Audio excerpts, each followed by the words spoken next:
안녕하세요. 저는 이제 30대 중반을 달려가는 여성이에요. 내 인생 제대로 못 산다 하는 사람들 있으신가요? 저는 시댁과 남편 때문에 여태까지 기 한번 제대로 못 펴고 살았었는데요.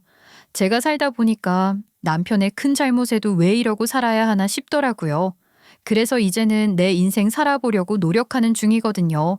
제 이야기 한번 들어보시겠어요? 저는 나름대로 평범한 가정에서 자랐었어요.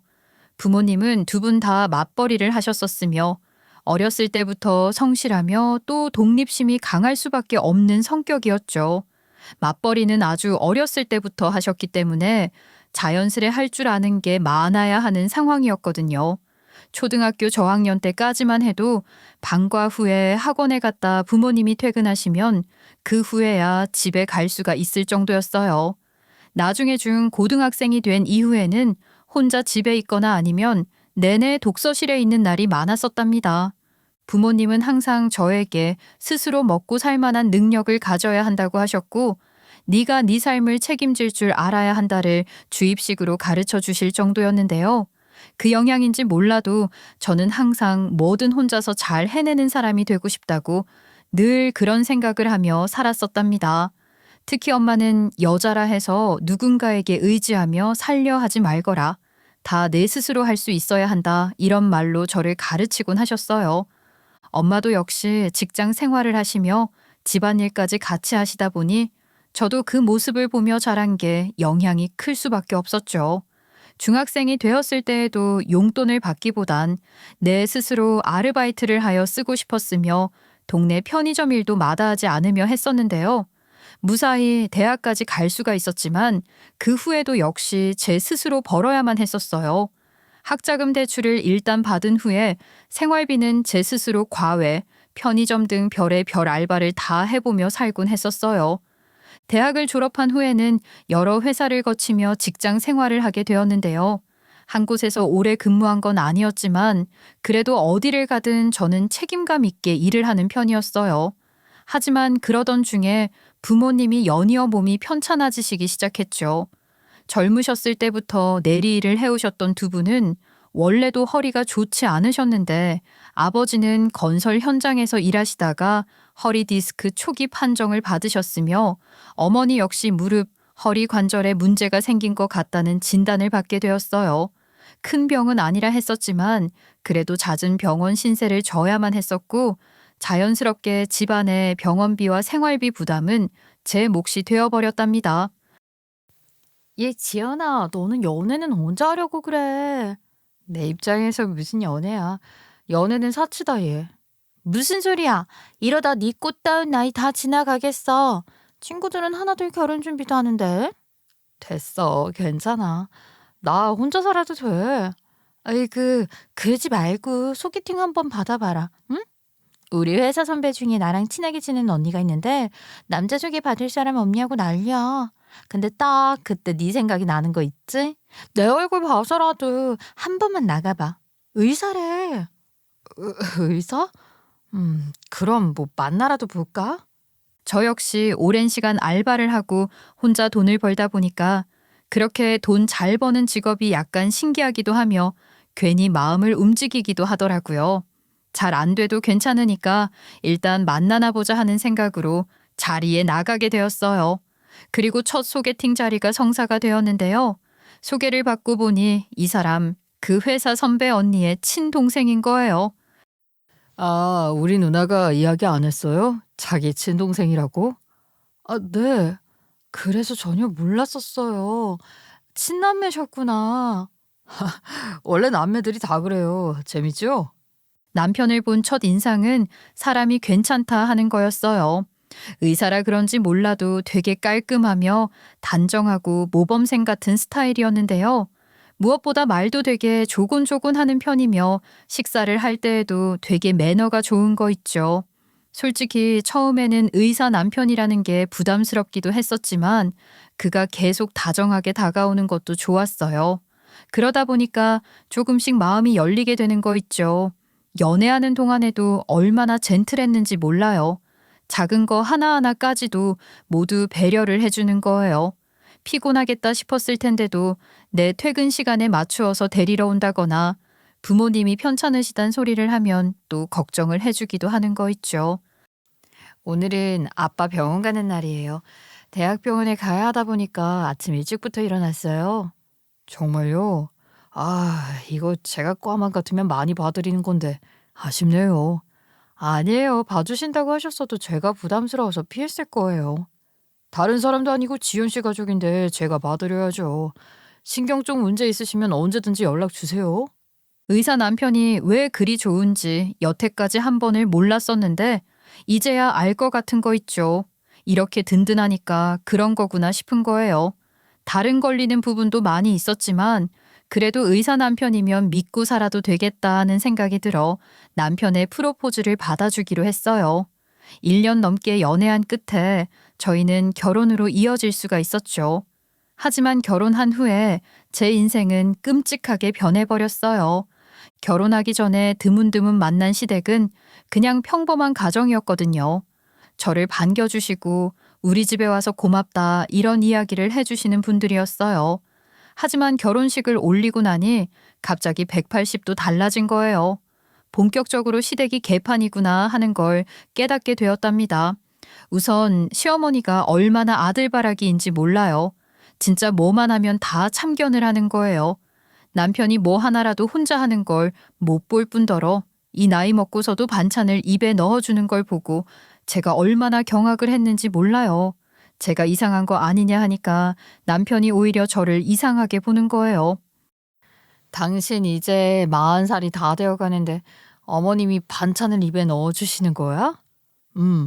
당신네 집은 안 그래? 우리는 내가 막내라 그런가? 항상 그렇게 해주시는데. 아, 나 아까 진짜 놀랬던 게 엄마가 아직도 당신 생선뼈를 발라주셔? 당신이 직접 발라 먹으면 되잖아. 우리 엄마가 해주신데 뭐하러. 그리고 부모님 눈에 나는 항상 어린이라는 거 몰라? 그런 것도 못하는 척 해야 엄마가 또 챙겨주는 맛이 있으신 거지.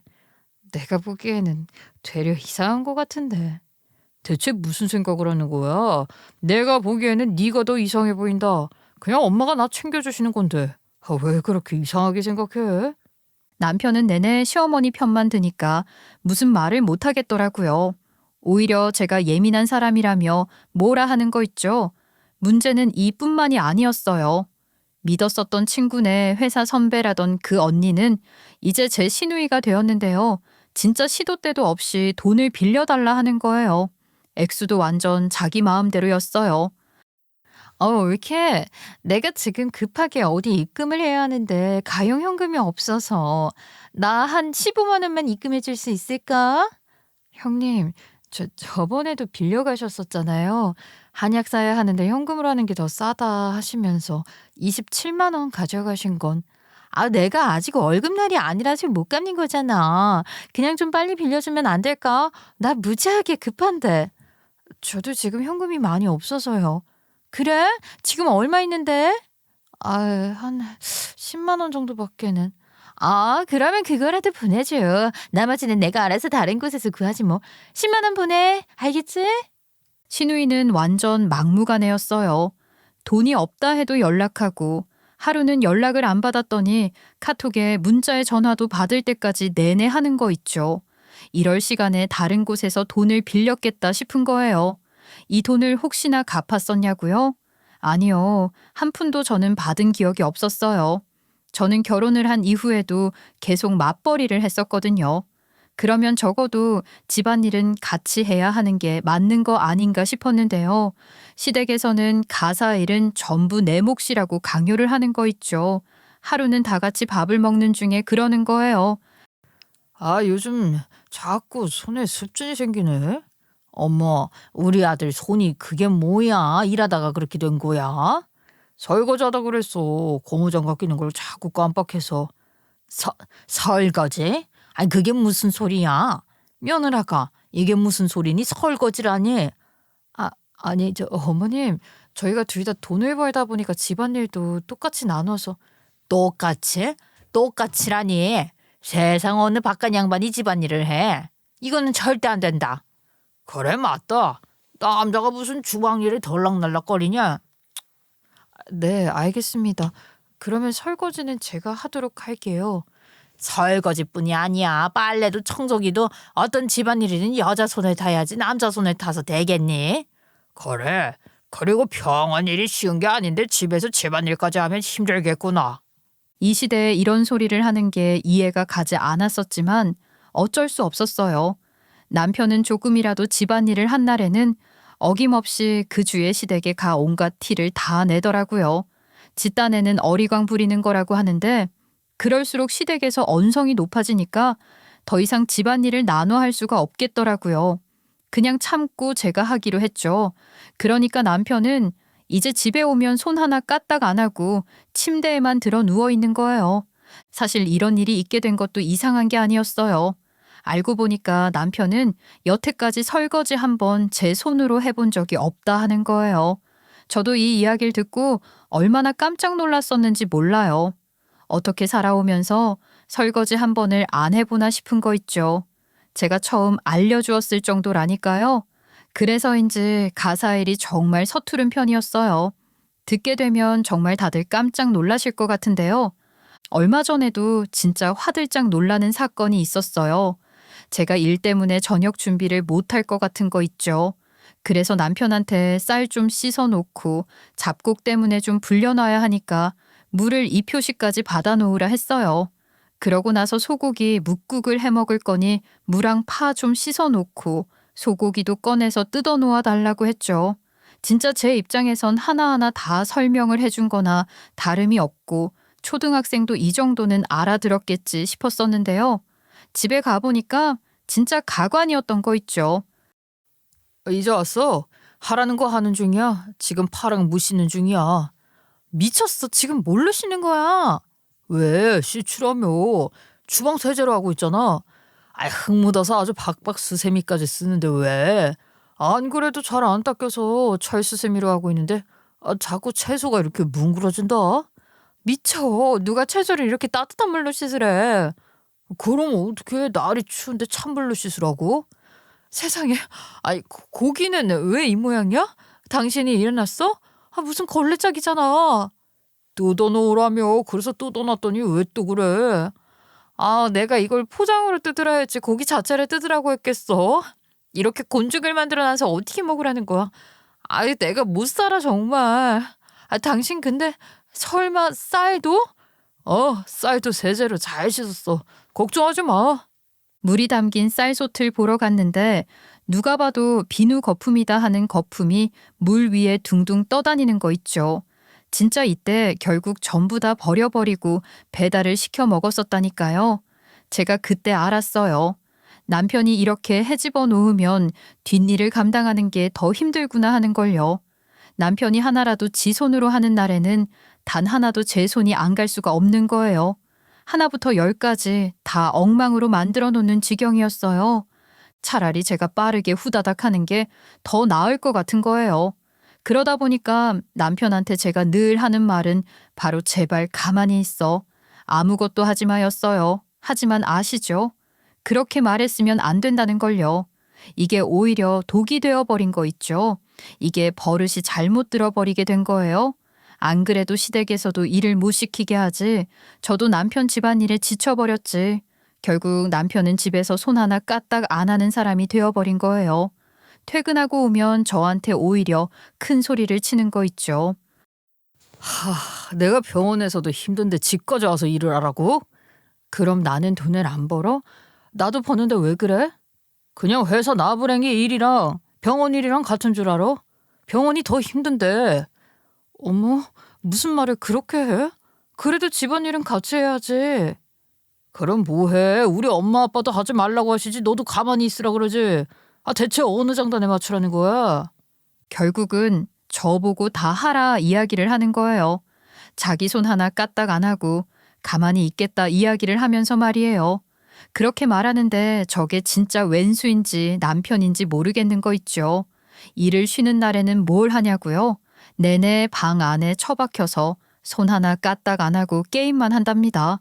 그중 제일 짜증난다 하는 게 바로 남편의 돈 관여였어요. 진짜 어이가 없었던 게 집안일은 몽땅 저에게 다 미루어 놓았으면서 그 와중에 돈 관리는 자기가 한다는 거예요. 그리고 솔직히 내가 의사니까 당신보다 돈을 좀 더 벌잖아. 그치? 그렇지. 그런 편이긴 한데. 그러니까 당연히 돈 관리도 내가 해야 하는 거 아닌가 싶네. 아니 어떻게 그게 또 그런 쪽으로 가. 그러면 네가 나보다 돈을 더 많이 벌어오든가. 그러지도 못하잖아. 무슨 말을 또 그렇게 해. 내가 돈을 안 주겠다는 것도 아니고 생활비는 할 만큼 줄게. 걱정하지 마. 문제는 이렇게 이야기를 해놓고 정작 저에게 주는 돈은 눈꼽만큼이었다는 거예요. 생활비를 아주 틀어막는 수준이었죠. 그래 놓고 저에게 그 선에서 해결하지 못한다며 잔소리를 하는 거예요. 가게 살림도 못하는 사람이 세상에 어디 있냐 이야기를 하면서요. 도대체 왜 80만 원으로 한 달 생활을 못하는데? 말이 되는 소리를 해. 내 통신비에 보험에 또 다른 고정 지출은 어떻고? 네가 조금 더 알뜰살뜰하게 살면 되는 건데 한숨 나온다 정말. 다른 동료 와이프는 80만 원에서도 아껴가지고 자기 비상금 만들더라.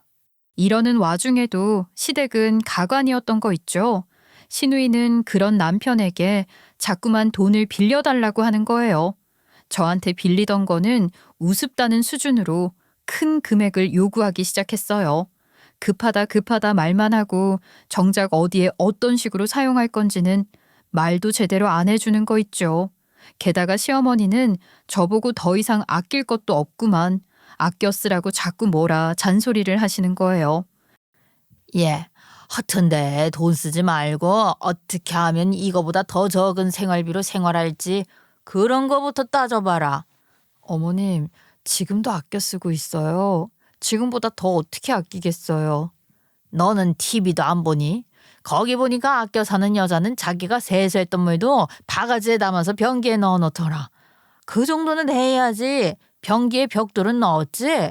그거는 기본이다. 네, 어머님. 앞으로는 그렇게도 해볼게요. 이렇게 보니까 100원, 200원이라 크게 안 보이는 거지. 모이면 그 액수도 참 커요. 네가 서둘러 돈을 아껴줘야 우리 아들이 개원을 할 수 있을 거 아니니? 그쵸. 저도 아껴보려고 열심히 노력하는 중이에요, 어머님. 그래. 그거 어떻게 하면 음식물 쓰레기도 많이 안 버리면서 먹을 수 있는 게 있는지도 살펴보고. 진짜 지긋지긋한 거 있죠. TV 보면 너는 전기세가 아깝지도 않냐며 지랄할 거면서 말이에요. 진짜 점점 더 돈 때문에 미치겠는 거예요. 그러던 어느 날 제가 야근을 하고 집에 늦게 들어오는 날이 있었어요. 집에 들어오자마자 씻으러 욕실에 갔는데 진짜 악취가 확 올라오는 거예요. 이게 무슨 일인가 싶어봤더니 술 먹고 돌아온 남편이 여기저기 개워놓은 거 있죠. 적어도 이렇게 해놨으면 본인이 치워야 하는 게 당연하잖아요. 진짜 대충 물만 뿌려놓고 만 거예요. 진짜 우라통이 터져서 남편에게 가니까 꼴에 게임할 정신은 있는지 핸드폰으로 게임을 하고 있더라고요. 저는 그래도 싸우지 않으려고 처음에는 좋게 이야기를 했었어요. 당신이 화장실 저렇게 만들었지? 술 많이 마셨었나 봐? 죽겠어. 동료 선생님은 어찌나 술을 권유를 한지 몰라. 결국 다 토했지 뭐. 근데 절에 넣으면 내가 어떻게 써. 당신이 썼으니까 당신이 좀 치워줘. 똑부러지게 이야기를 하니까 갑자기 정색을 하고 저를 쳐다보는 거예요. 그러더니 싸늘한 말투로 저에게 말을 하는데 저게 진짜 미쳤구나 싶었어요. 뭐? 내가 의사인데 화장실 청소를 하라고? 네가 의사인 거랑 화장실 청소랑 무슨 상관이야 도대체? 네가 더럽혔으니까 네가 치우는 건 당연한 거 아니야? 내가 저딴 걸 왜 치워야 하는데? 못해. 네가 해. 너는 대체 집에서 뭘 하길래 저런 걸 나한테 치우라고 그래? 내가 토했어? 내가 술 마시라 그랬어? 내가 한 것도 시킨 것도 아니고 당신이 당신 자의로 그랬으면 빨리 치워야 할 거 아니야. 아니 나는 치우는 사람이 아닌데 왜 치우냐고. 청소부한테 시키면 되잖아. 청소부가 어디 있는데 지금. 자기가 한 일에는 자기가 책임을 져야 할 거 아니야. 당신 의사잖아. 의사면 자기가 한 일에 책임을 져야지 당연한 거 아니야? 네가 뭔데 의사직을 들먹여. 그럴 수 있는 직업도 안 되는 주제. 그리고 장모님 계시잖아. 평소에 건물 청소하고 사신다며. 장모님한테 시키면 되겠네. 잘하실 테니까. 지금 그걸 말이라고 해? 우리 엄마가 네 뒤치다거리나 해주시는 분인 줄 알아? 안 그래도 관절 아프신 분한테 그걸 말이라고 하냐고. 아, 그러면 그 딸이 네가 하던가 왜 나한테 날려? 결국 엄청 싸우게 되었고 결국 남편은 씩씩대면서 집 밖으로 나가버렸어요. 저도 절대 청소 안 하고 그냥 씻고 자버렸죠. 명색의 의사라는 인간이 그렇게 비위생적일 수가 있나요? 병원에서는 위생이 생명인데 도대체 어떻게 일하는 건가 싶기도 했죠. 누가 이기나 한번 해보자 하는 심상으로 버티고 있었는데 그러는 와중에 엄마에게 전화가 오는 거예요. 저도 모르게 깜짝 놀랐죠. 싸운 건 말하지 않았었거든요. 우리 딸 집에 있지. 오늘 연차라 그랬잖아. 너네 동네에 볼 일이 있어 왔었는데 온 김에 김치 좀 주고 가려고. 김치? 아, 됐어, 엄마. 우리 집에 김치도 많은데 무슨.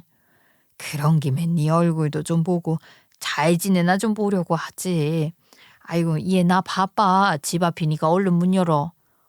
벌써? 아, 미리 말 좀 하지. 엄마도 참.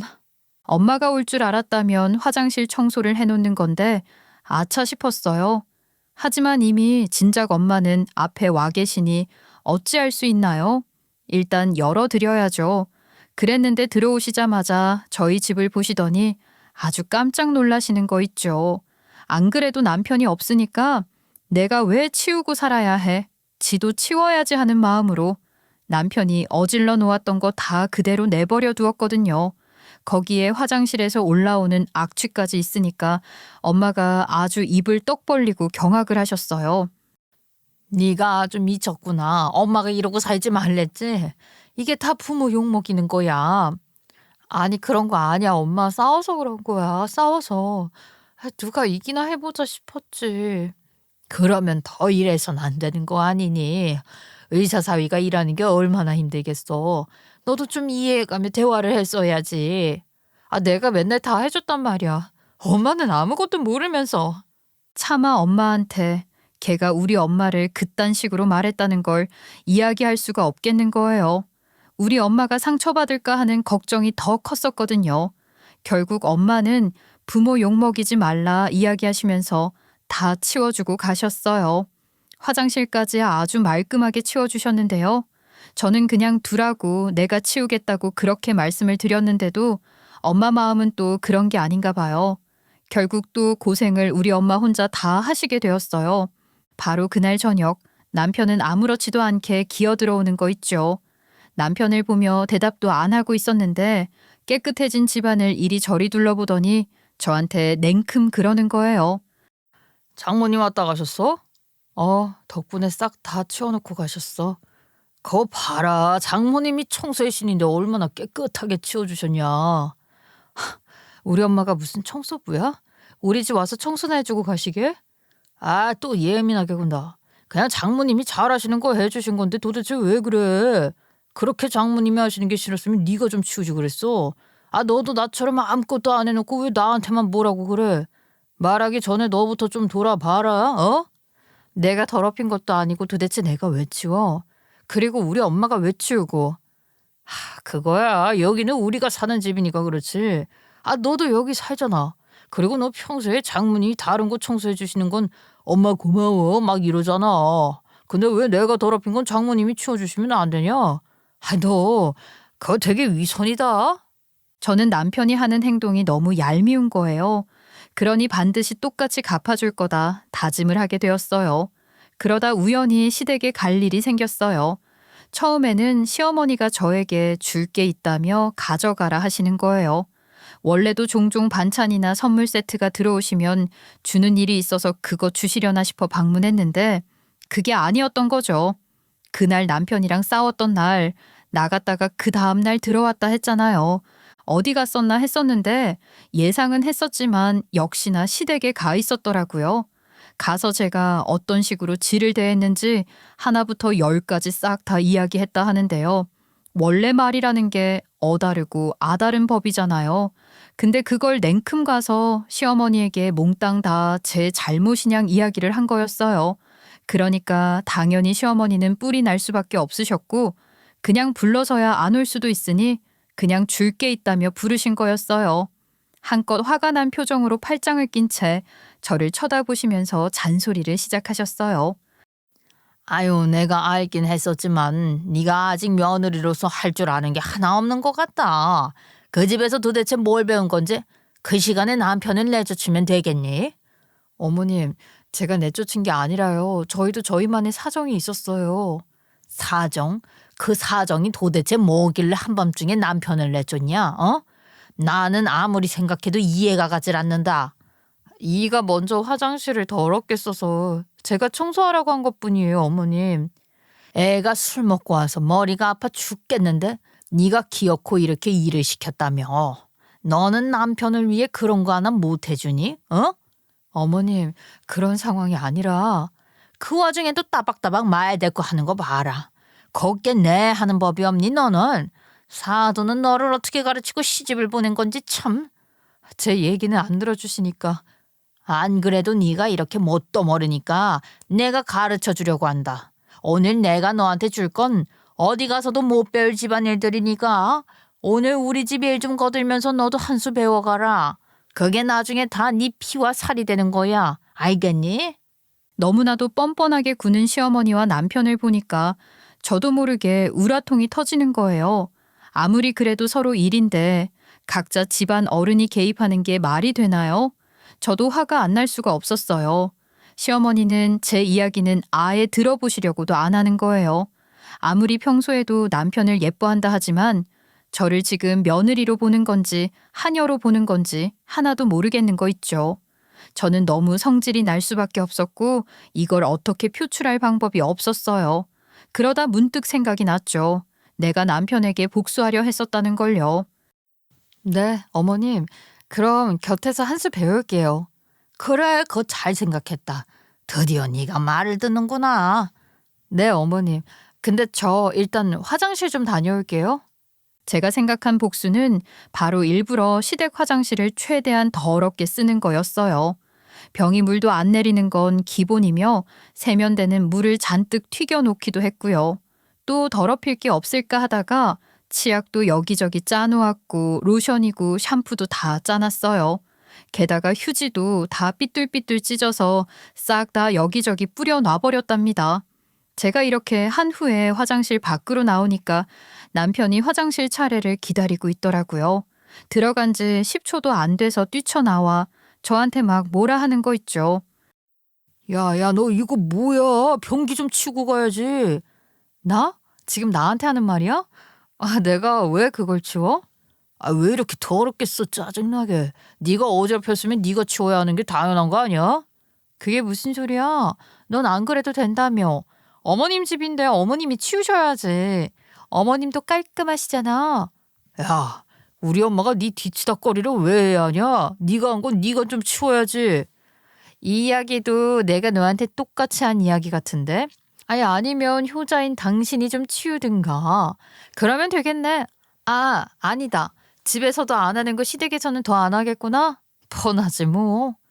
말싸움을 하고 있는데 그러고 있으니 시어머니가 그 소리를 듣고 거실에서 벌떡 일어나 저를 노려보면서 다가오시는 거예요. 뭐라고? 너 지금 우리 아들을 부려먹겠다는 거야?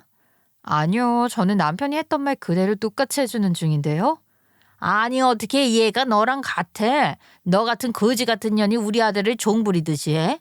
네가 벌면 얼마나 번다고 우리 아들을 부려먹어? 어? 우리 아들 의사야. 소리를 엄청 지르시는데 저는 진짜 너무 웃긴 거예요. 터지려는 웃음을 참고 제 주머니 안에서 핸드폰을 꺼냈어요. 그리고 모바일 뱅킹을 열어서 바로 급여 통장을 보여드렸어요. 제가 얼마나 버냐고요? 그럼 한번 보여드릴게요. 무슨 자신감으로 급여 통장을 오픈했나 싶으시죠? 누가 보면 로또라도 당첨이 된 줄 알 거예요. 저 사실 급여는 여태까지 받아왔던 거 그대로예요. 인상도 하나 안 됐죠. 근데 이걸 무슨 자신감으로 보여주는 거냐 싶으실 것 같은데요. 그래도 제가 지금의 남편보다는 더 잘 벌기 때문이에요. 지금 저희 남편 의사 아니냐고요? 아니요, 백수예요. 남편이 백수니까 당연히 제가 100만 원을 버나 200만 원을 버나 남편보다는 더 많이 번다는 거죠. 이게 뭐냐? 이게 어딜 봐서 의사보다 돈이 많다는 거야. 어떻게 제가 돈이 더 많을 수 있냐고요? 어머님 아들, 지금 백수거든요. 그러니까 제가 더 버는 게 많을 수밖에요. 그게 무슨 소리야? 백수라고? 아니, 내 아들이? 아, 그러고 보니까 어머님은 아직 모르시나 보네. 저희 남편 병원에서 잘렸어요. 모르셨죠? 사실 저도 처음에는 남편이 병원에서 잘렸다는 사실을 전혀 모르고 있었어요. 남편은 전과 같이 출근하는 척 집에서 나갔고, 저는 당연히 병원에 다니는 중이라 생각을 했었는데요. 최근 이상하다 싶은 부분이 좀 있었거든요. 그중 하나가 남편의 과소비가 줄어들었다는 거였어요. 원래도 남편은 돈을 펑펑 쓰는 편이었는데 갑자기 돈을 아껴야 한다면서 장 볼 때 하나하나 사사건건 참견을 하는 거예요. 그전에는 장 보는 게 여자가 할 일이다 하면서 신경도 안 쓰더니 말이에요. 게다가 출근 시간이 점점 늦어지고 집에 있는 시간이 많아지게 됐거든요. 이전에는 아침 일찍 출근하여 밤 늦게 들어오는 일이 일상이었는데 최근에는 오전 늦게까지도 집에 있는 일이 많은 거예요.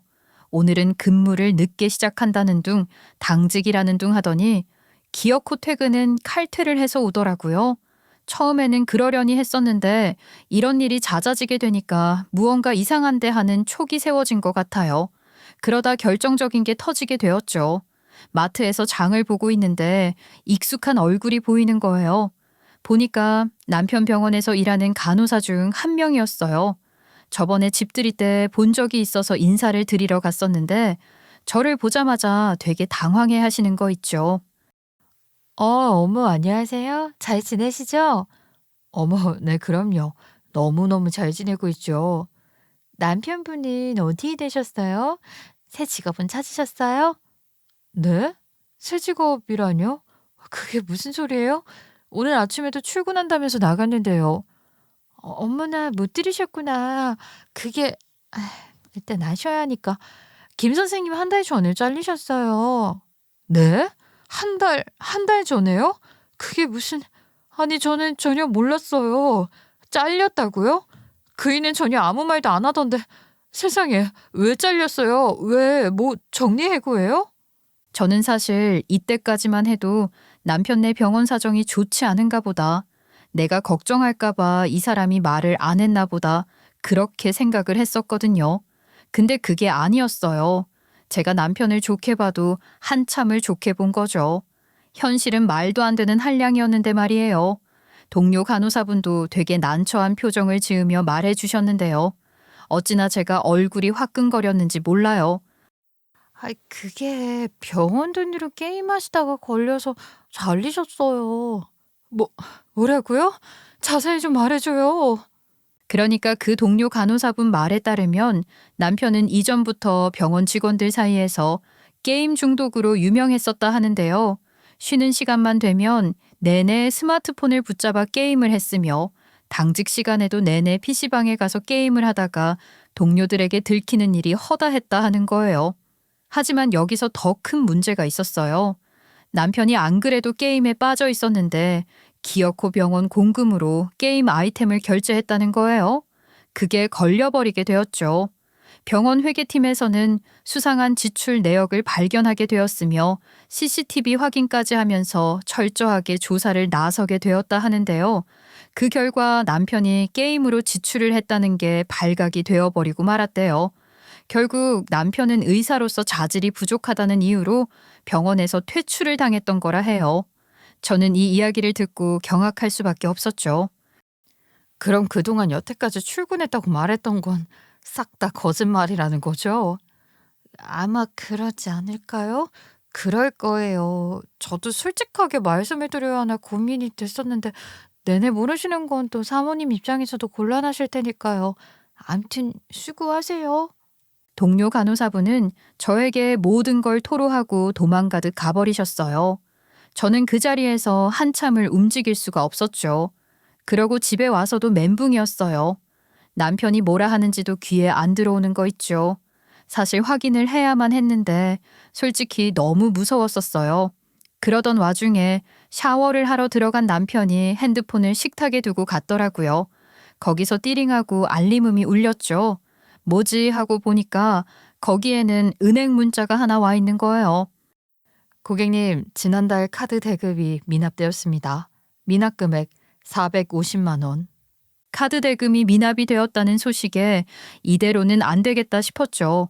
급하게 핸드폰 암호를 풀고 들어가 이것저것 확인해 보았는데 역시나 게임에 결제된 내역이 구글 플레이 스토어에 있는 걸 발견할 수가 있었어요.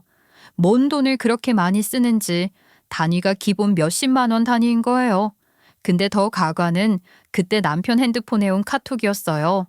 미리 보기가 가능했기 때문에 직접 채팅창에 들어가지 않고도 메시지를 볼 수가 있었는데요. 야야, 너 얼마 질렀어? 나 이번에 80만 원 또 질렀는데 부족한 듯. 100만 원만 더 빌려주라. 아이템 사고 남으면 다시 돌려줄게. 맞다. 너도 지금 마이너스랬지?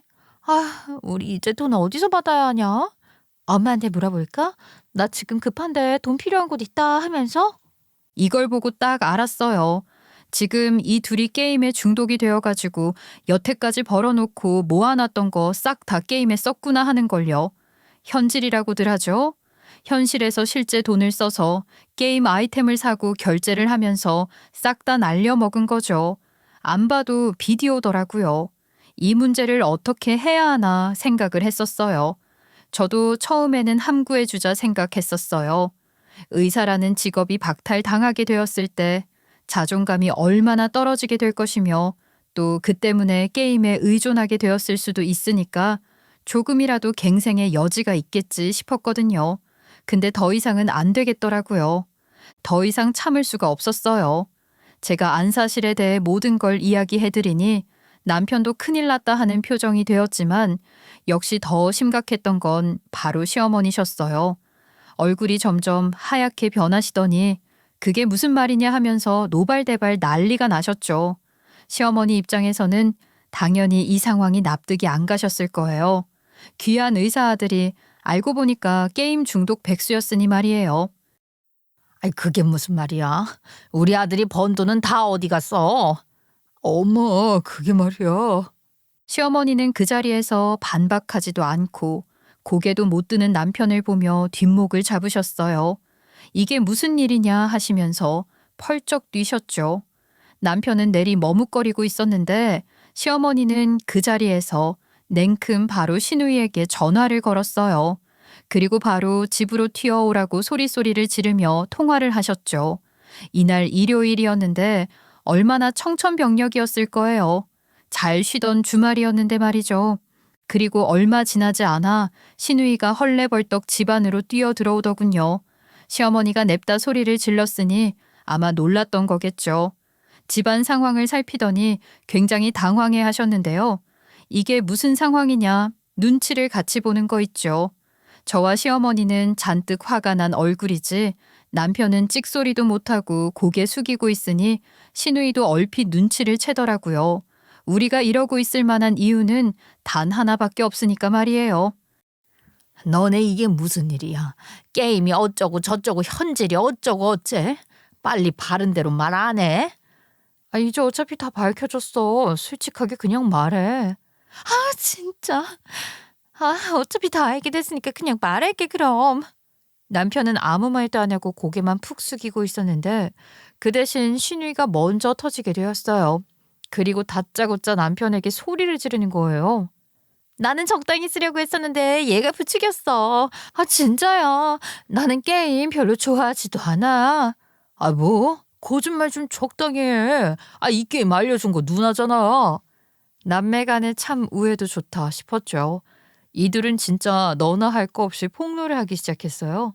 제가 몰랐던 사실도 새롭게 알게 되었으며 시어머니 역시 쓰러지시기 직전이 되어버리셨답니다. 야, 넌 내 탓하면 안 되는 거 아니야? 그만큼 돈 쓰겠다 한 건 네 자신이었잖아. 누나가 먼저 그만큼 써야 게임할 맛이 난다며. 돈 모자라면 월급에서 떼서 쓰라 했잖아. 그러는 너는 알아서 와이프한테 생활비 줄이라 말하면 되니까 현질할 돈 모자라면 말 안 하며. 와, 씨, 이렇게까지 한다고? 아, 누나 여태까지 우리 와이프한테 빌린 돈 진짜 급해서 빌린 게 아니라 게임하느라 거기에 쓰려고 빌린 거잖아. 너 병원 개원하려고 모아놓았던 돈 싹 다 게임에 꼬라박은 건 우리 식구들이 다 아나 몰라? 그러는 누나는 지금 빚이 1억 넘게 있는 거 우리 식구들이 다 아나 몰라. 아이고 이제 둘 다 그만해라. 시어머니가 소리를 지르시면서 드디어 둘의 싸움은 종결이 되었어요. 진짜 이렇게까지 심각한 수준인지는 저도 둘이 싸우고서야 알게 되었어요. 저도 근데 그걸 듣게 되는 순간 마음속에서 무언가 뚝 끊기는 느낌이 나는 거 있죠. 더 이상 이 남자도 이 집안도 제가 봐줘야 하는 이유를 모르겠는 거예요. 신우이는 이미 빚더미에 앉아 있는 데다 남편은 병원에서 받은 일부를 같이 게임하는 신우이하고 같이 다 탕진을 해버린 거죠. 제가 어떻게 앞으로 미래를 이런 남자와 이런 집안과 같이 꿈꾸어 나갈 수가 있겠어요. 저 먼저 일어나겠다 하고 그 자리를 벗어났어요. 하지만 그렇다 해 제 할 일이 다 끝난 건 아니었죠. 이제는 정말 법적으로 확실하게 끝내야겠다 싶었거든요. 저는 그렇게 나온 뒤에 바로 변호사 사무실을 찾았어요. 그리고 신우이가 빌려간 돈을 포함하여 제가 남편과 시댁에게 쓴 돈을 모두 정산하여 내용 증명을 보냈어요. 내용 증명 목록으로는 결혼 후에 내가 낸 생활비의 총액, 남편이 내 월급을 통제하면서 가져갔었던 금액, 신우이가 빌려갔던 돈과 이자, 남편이 게임 현질로 날려버린 돈까지 모두 다 가져왔죠. 카드 내역은 저번에 남편 핸드폰을 몰래 보았을 때 제 핸드폰으로 다 찍어놨었거든요. 그러니까 증거도 확실한 거죠. 그렇게 며칠 뒤 내용 증명을 받은 시댁은 아주 뒤집어지게 되었어요. 시어머니에게서 전화가 오더니 너 지금 어디냐 집이면 딱 기다려라 이러시더니 정말 총알처럼 저희 집으로 오신 거 있죠. 시어머니만 오셨겠어요? 신우이 남편까지 몽땅 다 온 거예요. 손에는 제가 보낸 내용 증명 증기우편이 있더라고요. 너 이게 뭐냐? 이게 뭐야? 보면 모르세요? 제 돈 제가 가져가려고 그러는 건데 무슨 문제가 있을까요? 너 우리 가족 아니니? 아무리 내 아들이 잘못했다 했지만 아니 어떻게 가족끼리 이럴 수가 있냐? 너도 그러는 거 아니야. 진짜 기차 화통 삶아 먹은 것처럼 고래고래 소리를 지르는데 예전 같았으면 심장이 조마조마했을 일이 이제는 정말 아무렇지도 않은 거예요. 더 이상 이 가족 때문에 힘들어지고 싶지 않았거든요. 그렇게 저는 단호하게 이야기했어요. 어머님, 전 가족 아니었잖아요. 여태까지 제가 버는 돈은 무시하고 저는 집안일까지 해야 하는 게 당연한 하녀였잖아요. 그게 당연하다 생각도 하셨고요. 내가 언제 그렇게 생각했어? 나는 그런 적 없다. 서로 돕고 살라고 했었지. 이제 와서 분리하니까 말을 바꾸시네요. 이제 저도 제 인생 살겠습니다. 그러니까 돈 갚으세요. 이렇게까지 말하면 좀 겁내할 줄 알았는데 오히려 더 큰 소리를 치시는 거예요. 동문서답을 하듯 오히려 저에게 돈을 달라고 하는 모습을 보며 정말 막장을 달리는구나 싶더라니까요. 우리 아들 개원해야 한다. 병원 차려야 한다고 내가 그랬잖아. 그걸 도와주는 건 당연히 며느리여야지 않겠냐? 이렇게 이야기하시는데 제가 얼마를 빌려드려야 하는 건가 싶은 거 있죠. 무슨 남편이 병원 차릴 만큼 돈이 있는 것도 아니었고 막말로 지금 가지고 있는 돈은 고작 영원뿐이거든요. 개원은커녕 게임 중독 때문에 신용카드 빚까지 한 다발로 있는 사람이 뭘 어떻게 개원을 하겠어요. 저는 그때 냉정하게 딱 한마디 했죠. 어머님, 개원하시려면 돈 빌려드릴까요? 근데 전 어머님이 말하시는 거지라서 돈이 없는데 어떻게 하나 몰라요. 어메 아주 뻔뻔한 년. 어떻게 가족한테 이렇게 야박하게 굴 수가 있냐. 우리도 네 돈 필요 없다. 네 돈 없이도 괜찮고도 남으니까 걱정하지 마라. 하지만 시댁에도 그럴 돈이 어디 있겠어요. 시어머니는 결국 이웃들에게 손을 벌리기 시작했다 하는데요. 안 그래도 저희 신혼집이 시댁 근처다 보니까 우리 집에 대한 소식은 꿰고 있을 수 있었거든요. 동네 미용실을 지나가는데 누가 저를 부르는 거예요. 미용실 원장님이었는데 거진 지역 마당발이셨어요. 제가 시댁 식구들 신고한 것까지 벌써 알고 계시더라고요. 시어머니가 평소에도 우리 이야기를 다른 사람에게 많이 하는 걸 익히 알고 있었는데 이렇게 빠르게 제 소식을 남의 입으로 들으니까 너무 웃기기도 하고 이게 맞나 싶기도 했었어요. 애진작에 이렇게 시댁의 성을 길 잘했다 싶은 거 있죠. 어머머 세댁 안 그래도 들었어. 시댁에다가 돈 달라고 내용 증명 보냈다며? 시어머니가 여기저기 싹 다 말하고 다니던데. 아주 며느리가 못된 년이 들어왔었다면서. 소식이 벌써 거기까지 퍼졌어요? 아휴, 아니 그래놓고 우리한테도 돈을 빌리는 거 있지. 참 웃긴 게 그냥 반 맨날 자기 아들 의사라고 다른 사람들 깔보고 그러고 맨날 며느리 욕을 그렇게 하더니 며느리한테 내용 증명이나 받고 웃긴 사람이야. 시어머니가 돈을 빌리고 다니셨다고요? 어머 자기 몰랐었구나. 여기저기 있는 돈 없는 돈 다 꾸고 다니더라고. 근데 우리가 그 양반 뭐 믿고 빌려주겠어? 꽃집 사장도 그 양반이 며느리한테 그렇게 갑질하더니 결국 며느리한테 버림받은 거라고 이야기하더라고. 그런 일이 있는지 전혀 몰랐었어요. 난 안 그래도 그 양반 하는 게 참 마음에 안 들었었거든. 근데 끝까지 세댁 욕하는 거 보고 아유 진짜 영안이다 싶더라고. 아니 그 집은 아들이 의사라면서 왜 돈이 없대? 그러게나 말이에요. 시어머니는 말 그대로 동네에서도 망신을 당하게 되었더라고요. 그렇게 결국 시댁은 완전하게 무너지게 되었답니다. 남편하고 이혼을 한 다음에 진짜 가관인 일 하나 있었는데 말해 드릴게요. 전 시어머니가 저에게 돈을 빌려달라고 찾아오신 거 있죠. 진짜 염치도 없지. 어떻게 저한테 그러시는지 모르겠는 거예요. 진짜 냉정하게 저도 전 시어머니에게 확실하게 선 긋고 살아야겠더라고요. 아유, 저 거지라서 돈 없다니까요. 뭘 저한테까지 와서 빌리세요. 조금이라도 빌려줄 수 있잖니. 우리가 가족이었던 정이 있는데. 정이요? 대체 그런 정이 저희한테 어떻게 있어요? 결국 전 시어머니는 빈손으로 돌아갈 수밖에 없었죠. 주변 이웃들에게 빌리는 것도 모자라 나중에 듣게 되었는데 결국에는 친척들한테 손 벌리고 산다고 하더라고요. 어떻게 들었냐고요? 바로 전 남편한테 듣게 되었어요. 이혼한 다음에도 계속해서 연락하면서 재결합하자고 난리를 치는 거 있죠. 계속해서 문자를 보내는 거예요. 나 우리 엄마 때문에 못 살겠어. 아, 진짜 쪽팔려. 이제는 친척들한테까지 손 벌리고 다닌다니까. 우리 아빠도 난리야. 며느리가 도망간 거 어디 가서 말하냐고. 마지막으로 얘기 좀 하자. 내가 너 무시해서 미안했어. 근데 너도 어디 가서 또 의사 남편 만나겠어. 만나서 얘기 좀 하자. 어? 도저히 못 들어주겠다 싶어서 남사친에게 부탁하여 사진을 같이 찍어 전 남편에게 보내주었어요. 그리고 문자를 하나 보냈죠. 내가 의사 남편을 어디서 만나냐고? 남편 대신 새 남친 생겼어. 서울에 정형외과 개인 병원 있는 남자로. 이 남자는 우리 엄마 아빠 편찮으신 것까지 봐주실 수 있는 분이야. 너랑 비교도 안 돼. 그러니까 바로 전화가 오는 거 있죠. 아, 왜 또 전화야?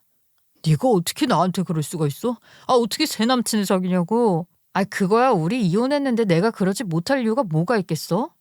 어떻게 그래. 나는 이러고 사는데 너는 어떻게 그래. 아니다. 다시는 연락 안 할게. 전 남편에게 새로운 남자친구가 생겼다 이야기하니까 바로 자존심 무너져 하는 모습이 웃긴 거 있죠. 정말 그 연락을 마지막으로 저희는 아예 끝나게 되었어요. 이혼을 하게 되니까 진짜 너무 행복한 거 있죠. 돈도 내 마음대로 쓰고 스트레스도 하나 없어졌어요. 전 남편이 저한테 구구절절 이야기한 걸 토대로 유추해 보는데 아무래도 남편 역시 병원 입지가 좁아 제 취직은 어려울 것 같았고요. 시어머니와 시누이 역시 서로 원망하면서 싸우다가 결국 남남이 되었다 하는 것 같더라고요. 정말 쌤통인 거 있죠. 저는 어떻게 사냐고요? 저는 여유롭게 여행도 다니고 원하는 대로 사는 중이에요. 제가 이렇게 사니까 저희 부모님도 오히려 너 하고 싶은 대로 사는 게 훨씬 행복해 보인다며 응원해 주셨답니다. 저도 이제야 진짜 제 인생을 찾은 것 같은 기분으로 살고 있답니다. 제 긴 이야기 들어주셔서 감사했어요. 여러분도 꼭 내 인생 찾아 살아보시길 바랄게요.